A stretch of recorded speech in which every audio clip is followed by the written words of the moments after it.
This video, we're going to replace the G3 Flex, which is just behind you and in front of me, with this, the G5 PTZ camera, which is a pan tilt zoom, hence PTZ. And I'm going to put it up there because this is sort of a nice view of the whole sort of courtyard area of the farm. And the G3 Flex, as you saw before, is not quite capable of doing that. It's okay, but it could use with an upgrade. Before we get to that, have you considered subscribing to the channel? It's down below because it really helps me out. And I'd love for you to be part of the community and even perhaps support in other ways, like maybe check out the merch. The Spit Happens hoodie that I've got on here. Or something else, put a comment, whatever, however you can support the channel, I'd really appreciate it. It'd be nice to know that you are paying attention, right? But this is the G5 PTZ. It is a different take on the PTZ camera than the G4 PTZ Industrial, as it's called now, which I don't have, but we'll compare them a little bit later just on the screen because they are quite different. Now this has an interesting feature that is my main purpose of trying this out, is that it can do person tracking. So it'll actually move itself, hence pan tilt zoom, and track a person, follow a person that walks past, I'm assuming. We're going to test that out because I'm kind of keen on that. Also at night. And speaking of night, there is a floodlight which sits just there, so we should be able to do color images at night with this as well. And we'll see how the IR range is as well, so I'm not sure. There's a lot of things to test with this camera and see how it performs. So first thing is probably to take it out of the box before we talk more about it. Put it up on the pole, and then we can actually see how it works and we can discover all the features together. So yeah, don't forget to subscribe down below. All right, time for unpacking. All right, let's see what's in the box. The first thing, as always, and I know you like this, it's a little rippy offy thingy, isn't it? Whee! All right. So let's see what is actually in the box here. All right, it's one of those reveal ones, so we're gonna pull it out the side here. Oh, look at that. Nothing else in the box? Nope. All right, so here, okay, so it's quite large. It's much bigger than the G3 Flex, as you'd expect. So this is the camera itself. There's a little protective label on here. I'll leave that on for the minute. Oh yeah, up there, that is the floodlight. There, you can see there's two LEDs sitting in there. And we have, well, that's the pan and tilt, isn't it? So that'll turn. Yeah, very good. And this will turn that way. So there's the pan, sorry, the tilt. There's the pan, and the zoom is obviously optical inside of it. Okay, so this is one big unit. I don't think this comes apart. Nope. Well, that makes it pretty simple. There's the connection for the G45. I believe this is 100 megabit, not gigabit, which is probably all right because this is a 2K camera. So we don't need that mega fast connection for the data that comes through. Okay, that's the camera. Then we have a pole mount bracket, which is what we're going to use. We're going to use the pole mount in this occasion. And there's some screws if you're screwing it into the wall. And then we have the bracket here, which is, what does it say here? Please ensure the rubber grommet is securely fastened to prevent water damage. As always, that is super important. Where is the rubber grommet? Oh, it's there, in there. That is the rubber grommet there. So the RJ45 goes through in there and down through there, I'm guessing. We can take this off. Maybe. Oh, here we go. That's better. So there's the cover from the top, bloop. So that sits on like there, like that. And then we have, here is the one well, we're going to put it onto a pole, but you screw it into the wall. And that has a big well, that's big rubber grommet. So we put the cable through there. Okay, what else is that? That's just a protective cardboard thing. All right, sure, doesn't do anything. And then we have a template for putting it up here. If you're putting up the wall, you know where to put the holes. But here we have the pole mount. Now I have got a few comments lately saying these cast aluminum, if you're from the US, brackets are not very good. I have never had a problem with these. They've never snapped on me, but let me know in the comments, down in the comments, if you have any issues with these, because I'll take it back to Unifi. Some feedback for them, but these have worked in my case. So we're going to put that on the pole. We're going to put that up on here. and we're going to attach this to there, and we're going to put this back on there like that, and then we should be good. So that's what there is in the box. All right. What's next?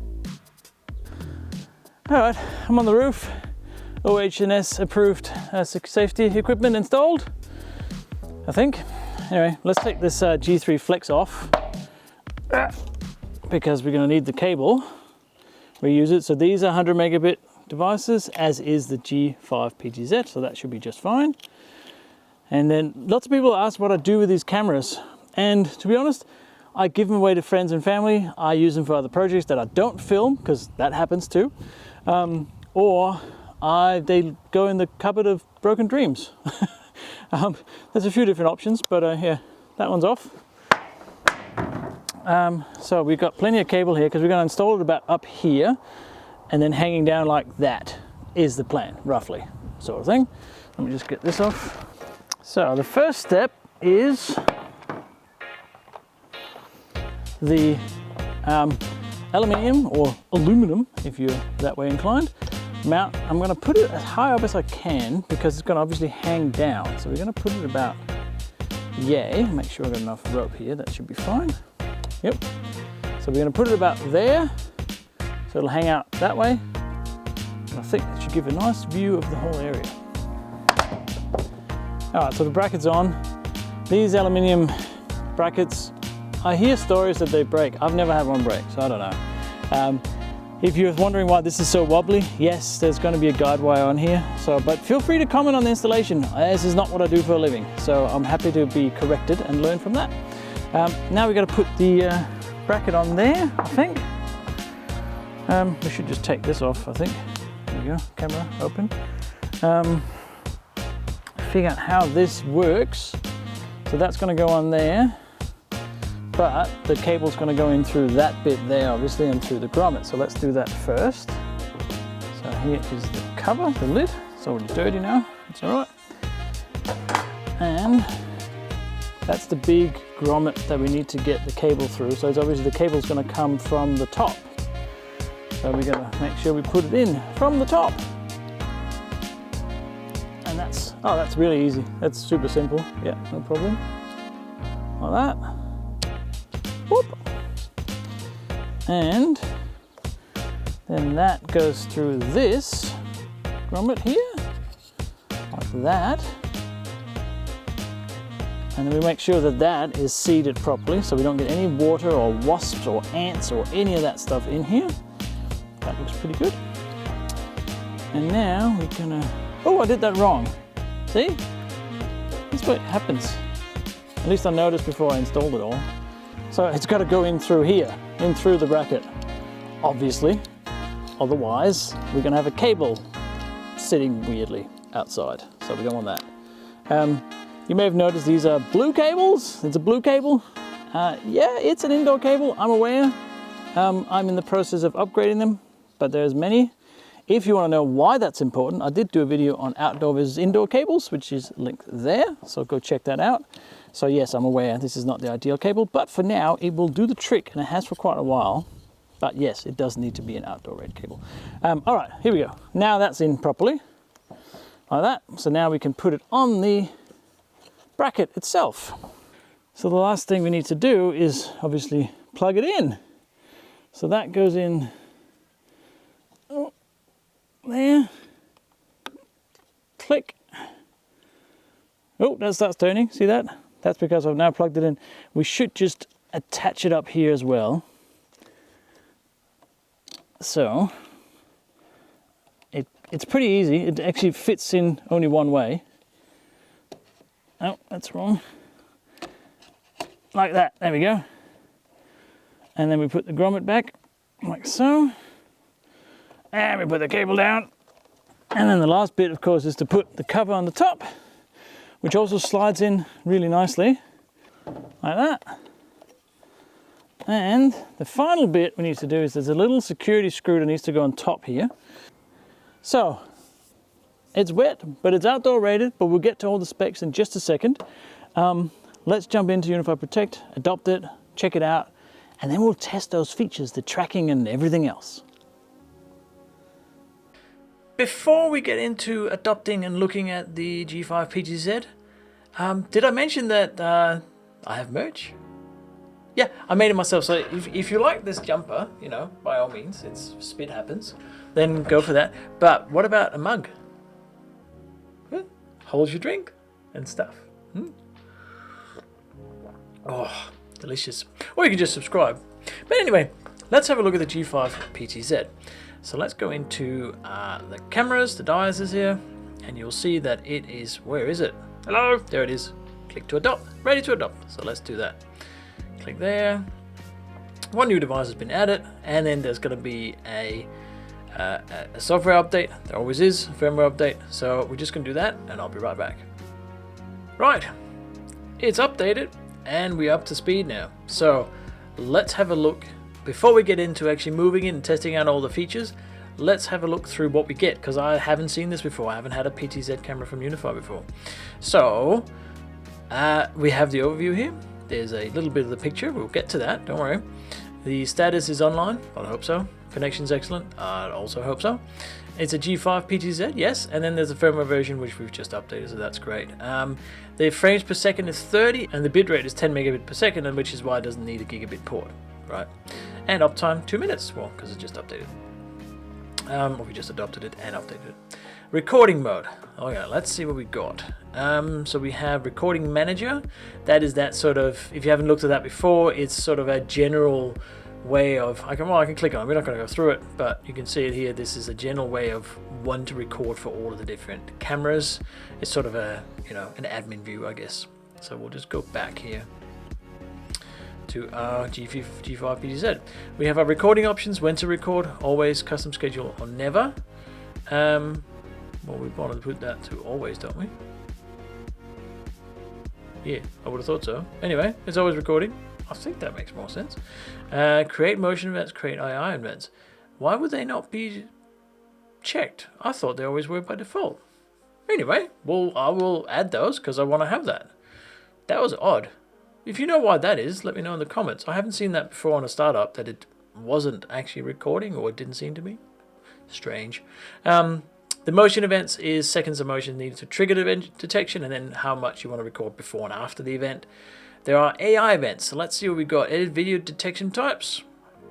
Now this is not an AI camera. If you want to know about AI cameras, I just did a video recently on the AI Pro, which is linked there, so check that one out. That is an amazing camera as well. That has more AI detection types. But this one has animal, person, and vehicle. And person, of course, is the one we're particularly interested in, because apparently it can track people. So, but we'll get to that. Then we have the audio detection types, and there's only these 3. Again, you can edit those if you click on them, which is baby crying, CO alarm, and smoke alarm. And that is the type of noise that the alarms make that it can then recognize, apparently. I haven't tested that. Seconds before and after AI detection, and then we have the frames per second, which is auto here. We can set it to custom, which would always be 30. They usually come as 30 frames all the time, but let's put it in auto. I want to see what happens. Okay. Video compression, auto, sure. Encoding, enhanced or standard. I think this just means what type of encoding, and I think enhanced is H265, I think. But anyway, recording resolution, this is a 2K camera. This is not a 4K camera, which I think is just fine. It's more the quality of the optics that makes a difference to me anyway. And then we have overlay information. I usually put the camera name and the time on there. That's just my preference. And then we have the zones, motion zones, smart detection zones, and privacy zones. So that's the recording mode. Again, I'm a bit surprised that I had to check these things on, but okay. Let's go to the settings, and we got to give it a name. So I'm going to call this Roundabout PTZ. That'll do, because there's sort of a roundabout there, and we drive around, and yeah, that makes sense to me. Image tuning, I could show you that, but it's going to open in full screen. I'm recording on my Lenovo 49-inch widescreen, so when I click on it, you're just going to see a tiny bit of my screen, which is not helpful.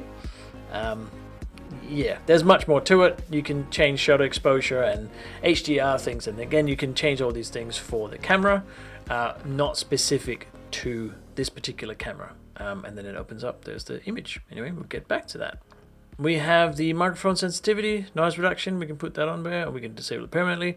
Then we have the night vision, standard things again, and a status light. Now, here's the interesting bit, I think, because I don't know what's going to be in here. So we're going to go do this together.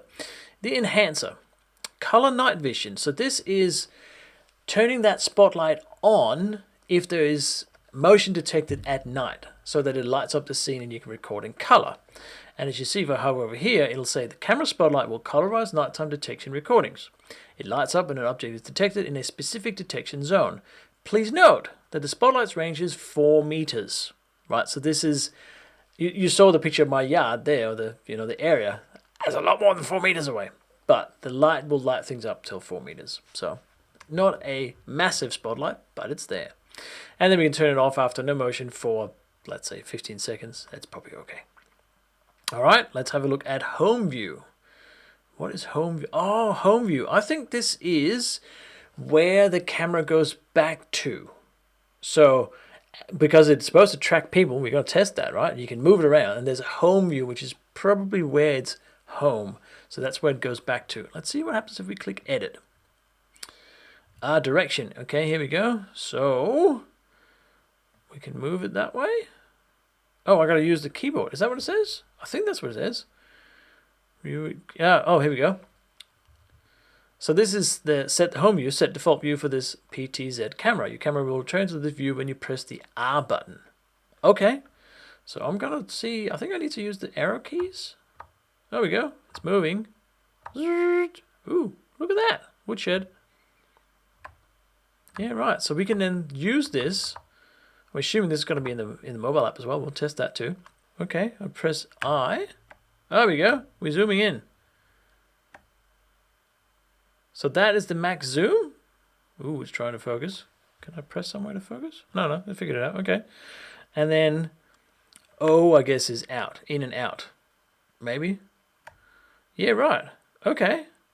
But that's probably a pretty good home view. Maybe just a little bit more that way, like that. Yeah. Okay, I'll save that. Aha. So that's the home view. So if I press R, I'm not sure when I press R. Then there are some standard Unifi things, such as share your live stream. You can do a 1 session at a time type link for someone on the outside that's not on your account or not has access to it. There's some notification settings. I don't tend to change those. And then there's the advanced, which is the real-time streaming protocol. So usually I put the high resolution on because I use these in Home Assistant on my dashboard. So that's quite handy to have the RTSPS stream. And then there's manage, which is just, restart, remove. Right, apply those changes. So that is all of the bits we get out of it. So let's just go through the specs of the camera, and then we're going to start testing it. Let's have a quick look at the specifications and a few other things for the G5 PTZ. And I'm here on the Unifi store. That's where I usually go to find the specs. There's also a actual dedicated specs website for it, but this is easier to read, I find. So this is G5 PTZ on the website. We get this nice animation where we can see all the various bits that it's made up of. And there's a fair few. Obviously, we can't take it all apart. Well, we probably could, but we shouldn't. It's relatively easy to install. There wasn't much to it. So it says here, compact all-weather camera, because it's IP66 rated, with ultra-low latency, pan-tilt zoom control. Well, we'll be the judge of that when we test that out in just a second. And versatile mounting options. I'll get to those. So it is a 2K camera. It is not 4K, and I don't think that matters too much. The optics are getting so good, and the software is so good, that yes, 4K is nice, but 2K is very adequate for a lot of times. Has 2x optical zoom. We'll check that as well. Has 20 meters of night vision, which is decent. I did a video, just the last video actually, on the G5 Turret, which is linked there, that you can check out. And that has 30 meters of infrared night vision. And where I am on the farm, longer night vision or longer range on the infrared is actually really, really useful. But 20 meters is not bad. It's pretty average now. AI event detections and automatic person tracking. We saw the event detections in the settings that we've added, so we're obviously going to test the person tracking in just a second. we can record audio. Yes, it has a microphone. It has that spotlight, so we can get nighttime color footage. Let's see how well that works. And it's PoE powered. So there is then a whole bunch of mounts, because you might want to not just put it on the wall or on a pole. So we have in ceiling mounts. So as we click on these, and they're all $39, $29, $19. You can see here that it sits inside the ceiling, so that's quite nice if you want to have it, in the ceiling. There's a surface mount, which just sits on top like this, so it doesn't hang out; it just hangs down, more like a pendant. Speaking of pendant, there's an actual pendant mount, so if you have a really long pendant or long pole that comes down, you can have that as well. There's a corner mount if you want to put it on the corner of a building, which makes a lot of sense because you get, both directions and a lot of visibility. And then there's a conduit adapter, so if you have a piece of conduit that comes in from the side there that you run your cables in, which is a very good idea, something I have not done enough in my here on the farm at my place.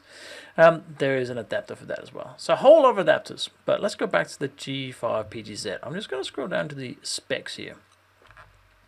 And we can see that it is relatively heavy. It feels chunky. So 650 grams with the mount. So it's decent. I think the G5 turret was about 300 grams. So yeah, there's a bit more weight to it. Aluminium alloy and polycarbonate. The body of the camera seems to be the aluminium alloy. It doesn't feel like plastic, and the polycarbonate is obviously the mount for it, or the top mount thing that we put on. It says here, wall mount is polycarbonate, yeah, which is the one I added to the pole mount, which is aluminium. All right, so it's IP66, which means that it's completely dust proof, and it's sort of all-weather proof for rain or for fluids. It's not submersible, which is fine. So there's an IP67, 68. First number is dust or particulates, and the second number is fluid, of how well it is protected against that. So 66 is very good. Resistance, the IK rating is sometimes it's mentioned as vandal proof or vandal resistant. It is resistance in general to force. So IK04 I think is something like 250 grams drop from a meter height, something like that. But there's a whole bunch of ratings, but it has some impact protection or resistance. There's the sensor. Again, I don't understand all the different sensors. I would love to, so if you know what they are, put them down in the comments. I'd love to learn more about what the 5 megapixel 1/2.7 inch CMOS is. I'm not sure, but I do understand that the lens is a 3.42 to 6.85 millimeters, so obviously it can zoom, so we have a bit more. It's still very wide angle, and it has an f-stop of 1.85 and to 2.4, which means it's very good, and in low light it's very fast lens. It's usually how it's referred to. The angle, as you can see, again the wide one is 99.7 degrees of angle, and if you zoom in it's 45, so that makes sense. But yeah, we'll see that in practice in just a second. And then again we have the IR range. The resolution is 4 megapixels or 2K, and it is a 100 megabit port, not gigabit, and that's fine. We don't need it because it's a 2K camera that runs at 30 frames per second, so it's fine. 14 watts of power consumption, that's quite high compared to other cameras, but again, it does a lot more. It moves, there's motors and stuff in it. It's run by PoE Plus, and the floodlight is 400 lumens, and that's about it. So I did mention at the start, just for comparison, I'm not going to go through everything, but let's just have a look at the G4 PTZ, which is a completely different beast. You can see here, it's not $300 US, it's $1,800 US. So it's one of the most expensive devices Unifi has, I think. And again, it's very different construction. It's 4K, has 22 optical times zoom. 22 times. Like you can find a zit on an ant. It's really, really far. 91 meters of night vision, which is the highest I've seen of anything. Not even the AI Pro Vision Enhancer can get up to that much. Yeah, that's a lot of night vision. So it is a much different beast. The only similarity is that they are pan-tilt zoom, that they turn. That is about it. But yeah, so there's the G4, just in case you hadn't seen that before. All right, I think it's time to go back into Protect and have a look at how we can control the G5 PTZ and a whole lot more. So let's have a look at the footage, which is probably what you've been waiting for, I hope, at least. Here we go. So I'm going to start with the little picture-in-picture window here. And to move the camera, it's pretty simple. I can hit left, right, up, and down. So if I go left, you can see it moves the camera left. If I go right, move right, down, and up. Now, one of the questions that I got, I put this on Reddit and on, I think it was the community part of YouTube. Again, if you're subscribed to the channel, you can find that as well. And someone was asking what are the degrees of vision, or how far can it turn. So let's test it out. So I'm going to hold down left. It's going to go left all the way around here. And it's going to go back on itself, and there's the cable and the pole. And then if I go right and I hold down right, you'll see that it does a full 360. So it's going to go the whole way around, and there's the pole again, right? So it does full way around. Now in terms of, so that's the pan is full 360. Now it can't keep going round and round and round. It's going to come to a point and it has to go back again, but it is 360. So if I go up and down, let's go back here, there we go. So the pan, or the tilt rather, if I go up, we get to about there. That's as high up as I can. So that makes sense. That's as far as the camera, so it doesn't get covered by itself, kind of thing. So it doesn't go up under the cover or the mount there. If I go down, you'll see that it actually goes full down, completely vertically down. So there's the cable again, and a bit of the entrance, etc. And that is, I don't know how many degrees that is. It doesn't go all the way up, so it's not 180, but it's a good 120 maybe, 110. It's pretty decent, unless you want to look at birds. So that's the how far it moves, if that makes sense. Now, there is a bunch of tools at the top here which are kind of neat. Some of them are new, I haven't seen before. The first one being this reset to home. So remember we set the home screen at the start? If I click on that, it's going to reset to where I set that home to be. It was in the settings.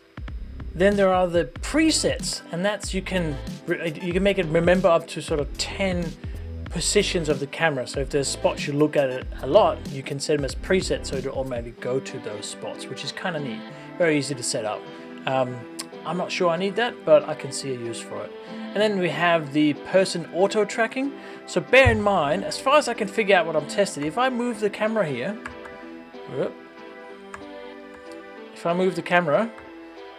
then this person auto tracking, which I'm gonna show you in just a second, is turned off, I believe. So you have to click on it and go, yep, it's now on, and now it will track itself. So as soon as I move the camera here, it goes off. So just bear that in mind. If you move it manually, the auto tracking goes off.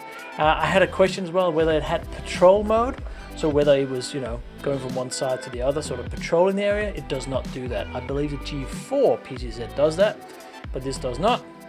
Maybe that will come in a future upgrade. It's definitely seen possible with the software upgrade. Then we have turn on mouse control. So I can click on bits of the screen and it'll go to there. So if I click over here, it'll zoom over there or turn. So that's instead of using the arrow keys. And then we have, I forgot about the zoom down here. We have a little plus and we have up to 2x optical zoom. So I can zoom in up to 2 times. So it's reasonably zoomed in. It's pretty good. It is not the 3x like the AI Pro or the G5 Pro, and it's certainly not the 22x zooms like the Tweet G4, but it does zoom in, and you can, obviously you don't have to do, whoops, I didn't mean to move that. You don't have to go just 1 or 2, you can go, at 0.1 increments. So there is optical zoom. And then we have the shortcuts. So here I can show the shortcuts, and you can see there's cameras here, so I can go to where those cameras are. So that's not specific to this camera, that's just a neat feature, I like it. And then we have the detection highlights, so what are we actually showing on the screen. This is not, the events will still be tracked because that's in the settings, but what are we showing right now? And I'll just have all of them on. Then we can adjust the focus. So we can click somewhere if you want it to be further on, closer to the camera or further away, you can set where the focal point is. And then we have the snapshot and we have the image tuning, which are standard features. And then we have a bit here, there's some keyboard shortcuts. You can see there are the presets, so 0 to 9, and then we have to zoom I and O, so we can use I here and O to zoom in and out. and we have just reset is to home. So if I press R, it'll go back to the home. So there's some keyboard shortcuts if that's what you prefer. That's cool. And then we can change the global viewer quality, and we can put the sound on or off. The sound, by the way, is pretty good. Pretty good microphone. It picks up a lot. It picks up voices up from the bullshit up here. It's actually where I'm sitting. It's right here, right now. So yeah, it's a pretty good microphone. It does pick up a lot, but you can adjust the sensitivity as well. All right, so I had some interesting requests or questions, and I just want to show you one of those as well. It has to do with the privacy zones, because there was a very good point that someone brought up. So I'll just close this. I'll go to my recording mode. Go down here to my privacy zones. Remember, those are areas that you will never ever want to record. So right, this could be your neighbor's bathroom. I don't know, whatever it might be, something that you under no circumstances want to be recorded on the screen. So we can add a privacy zone.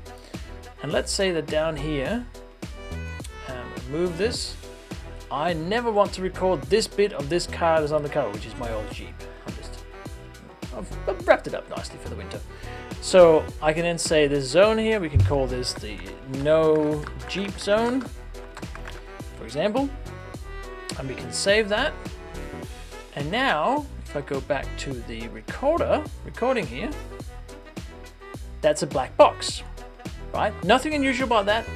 All the Unifi cameras have that, but we can now move the camera. Oh, there we go, for a flash. Anyway, we can now move the camera. So what happens when I move it? Right, so let's try and move it. So I'm gonna use the arrow keys here. It actually maintains that box. Like that. That's pretty neat. Is it 100% accurate? Roughly, I think so. Because of the skew of the camera, obviously. If I go down, see it becomes a little bit bigger, a little bit smaller. But overall, it's pretty good. I don't know if it's 100% accurate, but that's a tricky mathematical thing to figure out with the skew of the lens and the turn, etc., etc. So yeah, so the privacy zones work still as you'd expect. I'm just going to go back to recording mode, and I'm going to go and remove that privacy zone because I don't actually need it. But there you go. There was a good question. Thank you for whoever said, can you test that? And then we have the smart detection zones, which is a similar thing. So I've made a default one here, right? And where it detects. So if I turn the camera, that doesn't actually do it, right? So privacy zone works for the smart detection. That's just on the screen. That doesn't follow the camera. So I'm not sure if that's coming and that's an oversight, or I would have thought that would have maybe moved as well, but it would require you to then make a 360-degree zone for that, for the motion. So maybe there's an interface problem. I don't know. Let me know in the comments what you think. But I was expecting that to have some sort of smarts for the PTZ variety of camera. I'm not sure. Yeah, so if I move it, the motion zone does not change. That just stays there. Because in this case, for example, I would actually want that to be up there. But then when I move the camera over here, well, I don't need to have things in the trees. So, you know, in my case, it's probably better just to have it like that, to be honest, and just pick up everything. But yeah, that's how they work. And then finally we have the motion zones, so the smart detection zone, and that does the same thing. If I move the camera, that is the same thing. Let me show you the person tracking. All right, so here is me at lunchtime walking down the hill. If I just click on that, see there I am walking, and it'll see me as a person, but the camera is not tracking me at this point. So that's apparently a little bit too far away, although sometimes it will track it. So that must be just on the edge. I'm guessing that's about 25 meters from the camera, something like that. All right, so here's me again walking towards the camera, and you'll see that it'll now identify me as a person, and it'll start moving the camera. Now, it does do these sort of jerky motions. I'm not sure why that is, why it wouldn't follow it more sort of smoothly, but that is how it works, and it has worked that way the whole time. And other people that have reviewed the camera, I've seen similar behavior. And then when it's done tracking and it can't, that person disappeared, it goes back to the home view. And so if I then come back here, you can see, whoop, let me just do that properly. You can see here that as soon as I come into view, it'll start tracking me again. There we go. But yes, it is quite jerky, but it does follow me. And it is, you're moving the camera, so there, I'm gonna start walking the other direction. You can see it's gonna follow me that way. I'm gonna move further and further away from the camera as well in just a second. So now I'm gonna walk out of frame and the camera's gonna reset because I'm gone. You can see I'm just peeking around the corner just to make sure it reset. There we go. And then as I start walking up the hill here, it'll identify me as a person, and it is sort of tracking me. We'll see here as I come up further up the hill. So I'm starting to move further and further away from the camera. You can see it zooms in as well. So it is using the zoom as well. And it'll keep tracking me up there. I'm having to look back because I can't actually see it. The camera's not big enough to me to accurately see it at that distance, whether it is moving or not. But yeah, it tracked me around here, and then it picks me up again, there, and it keeps moving. So at times it will track me on that distance, and sometimes it won't. But more times than not, it will. So that's the tracking. Now, a couple of people made a comment that, hey, maybe this is easy to fool. That if there are two of you walking, it'll only track one person, and yeah, absolutely it will. So this is not a, a silver bullet solution for your home security. It is better though. The ideal scenario probably is to have one static camera and have one that follows, like a PTZ and a non-PTZ, probably. Be interesting to have like 3 or 4 PTZ cameras and see if they would follow different people. I don't think they talk to each other. But anyway, we can speculate. So yeah, it does work. It is a bit jerky. Maybe that's a software improvement in the future. I mean, we can do a lot of stuff with software. Okay, so next we're gonna look at the nighttime view and see how it works with the floodlight and without, also the tracking. And then I want to show you the mobile version of this as well in the Protect app, because that is actually kind of neat. So yeah, this is going to be a long video, but I hope you're okay with that. There's a lot to cover with this camera. It is pretty cool. But yeah, let's look at the nighttime vision. So let's have a look at nighttime footage. You can see that it is about 10 p.m. here, and there's really no light. There is that one II light from the G5 Pro, which you can see there in the background. And then there is some moonlight as well. So it's not completely dark, because then this video will have to wait 3 weeks or so. So this is what we got, but it's, it's a normal scenario that could occur. So I'm going to click play here, and we can see that I'm going to come walking here. It's going to see that I am a person, just like at night, and it's going to start moving the camera as I start moving it towards out of the frame.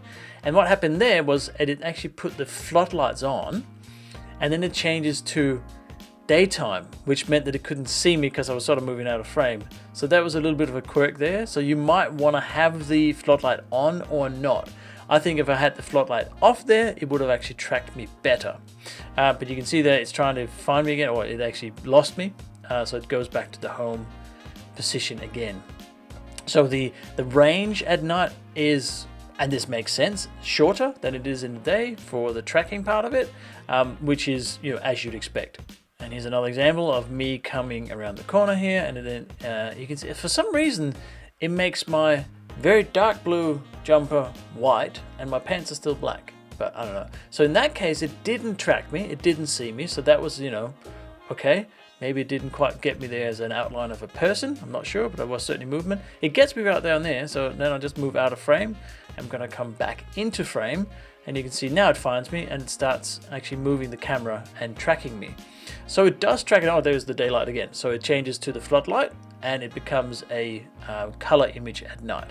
The floodlight is not, it's only a tiny floodlight, 400 lumens, so it's not going to have that far reach. And again, it didn't track me as I moved out of the frame here. So I think I'm going to keep the floodlight off maybe in my scenario, because it's such a wide area. If you had a smaller, more enclosed area, the floodlight might make sense.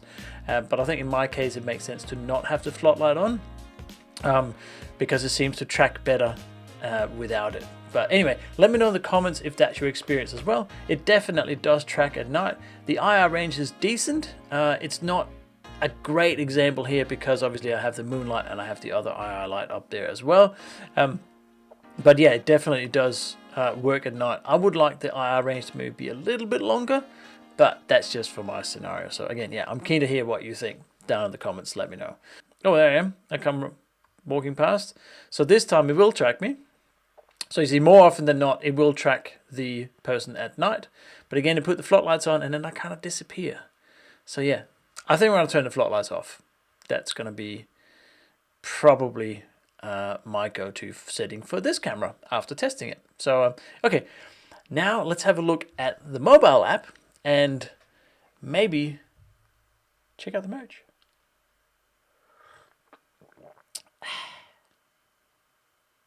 So I thought I'll show you the phone app as well, because most of the time you're probably going to use your phone, I'd imagine, to look at the camera or the footage.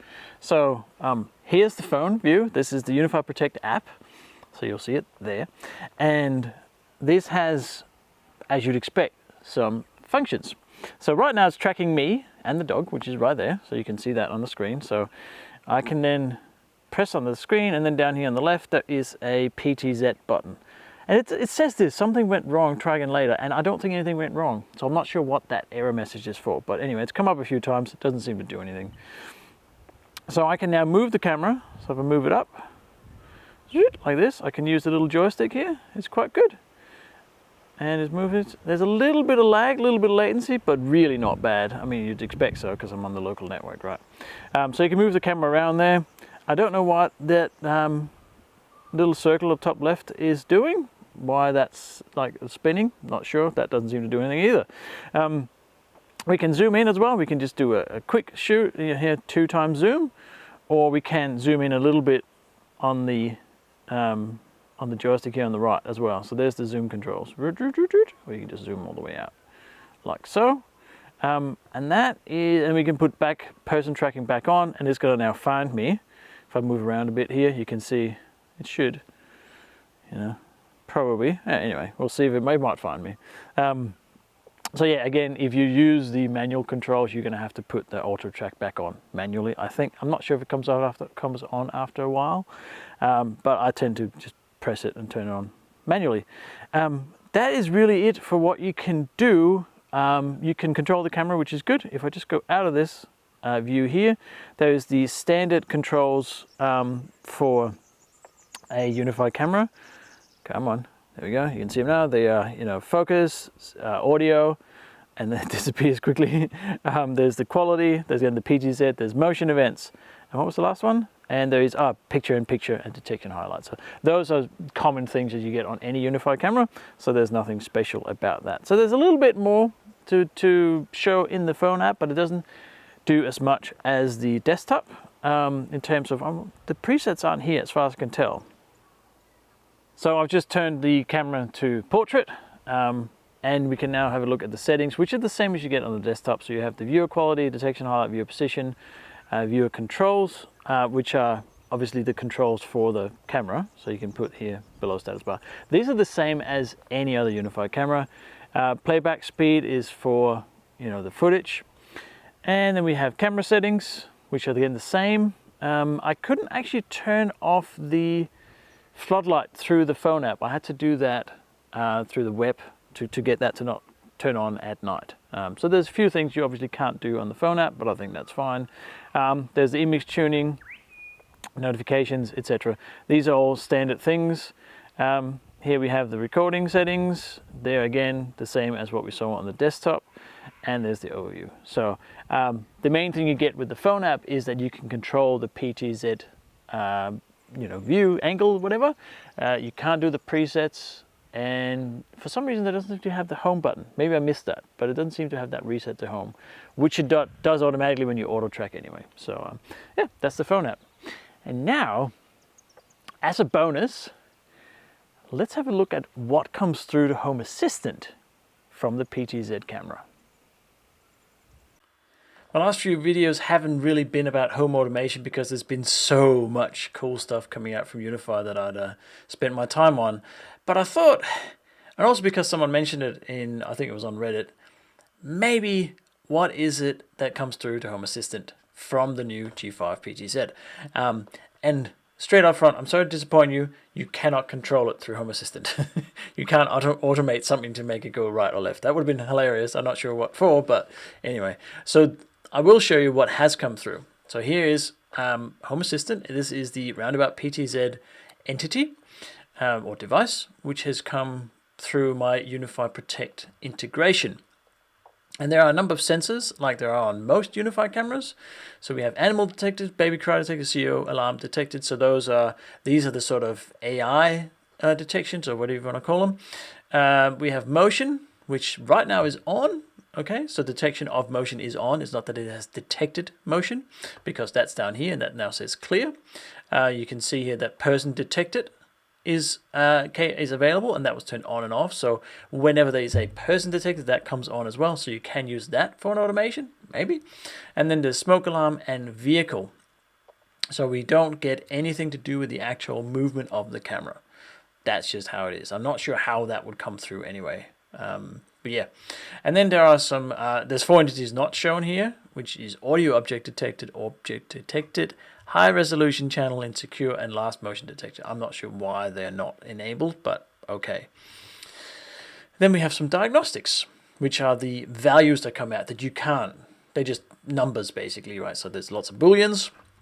There's a whole bunch here which are similar to what is above. So this is just the diagnostics of that particular sensor, right? And then we have some other bits here. We have the microphone level, which is just, again, a value. Infrared mode, custom. Okay, not sure why that's custom, but yeah, that's what's come through. And then there's a bunch to do with the overlay, show bitrate, show date, show logo. I didn't know show logo. I actually turned that off, so that's not coming through here correctly, but okay. And then there's recording, storage used. Storage used must be on the camera itself, I'm guessing, or is this on the NVR? Not sure. Interesting. It's probably on the NVR. Anyway, let me know in the comments if you know. I'm not sure. And then there's another 6 entities that aren't shown. Again, has to do with SSH and some other bits here. But this is what I get. So if you need those sensors and diagnostics, you have them in Home Assistant for whatever reason. But that is it. You can obviously use this in your automations and scenes or whatever like normal. So yeah, bit of Home Assistant. Not much, but it's there. Wow! The G5 PTZ, right there. What a camera. And you know what? I make no excuses for making an almost 50-minute video about the camera because there's so much to it. I hope I covered most of the bases, but in any case, I'm at this point now. Is it perfect? Is this the perfect camera? Almost. Now, I would like, as the rest of the internet would, to have it tracking people more smoothly. But you know what? That might be just a software update when they get the maths right or whatever. It might also have something to do with power consumption. I don't know. It might have many reasons, but that would be nice to fix that. Yes, I did put this up in a very large area, in front of it, which is not really the core scenario for it, but I did it anyway because that's where I am. And hence, the floodlight didn't work perfectly because there was just too much room in front of it. So I turned it off, and you know what? It worked really, really well without the floodlight. So sometimes you just got to experiment a little bit to find out which settings works best for you. But great value. I have tested cameras, PTZ cameras, of half the price or a third the price. I mean, this is $300 US. It's a fair amount of money, but for a PTZ camera, it's not a ton. Like, compare it to the G4 PTZ Industrial, as it's called now. $1,800, this is $300. I think this is much better value unless you have that really, really, really niche core case of needing that massive camera and 22 times optical zoom and 90 meters of infrared, etc., right? This is great value. The cameras I've tested in the past that have been half the price have not been half the camera. Let me just tell you that. There's a lot going on this camera, and I hope you enjoyed it. So let me know in the comments, is this a camera that you would potentially buy? Is it something that you could see yourself using? What are your thoughts? Are there any flaws? Did I miss something? Did I forget something? Because that happens quite a lot. But in any case, I hope you enjoyed it and want to subscribe if you haven't already. That's just down below. And I will see you in the next video, which isn't gonna be 50 minutes long. My God, that was a lot of work.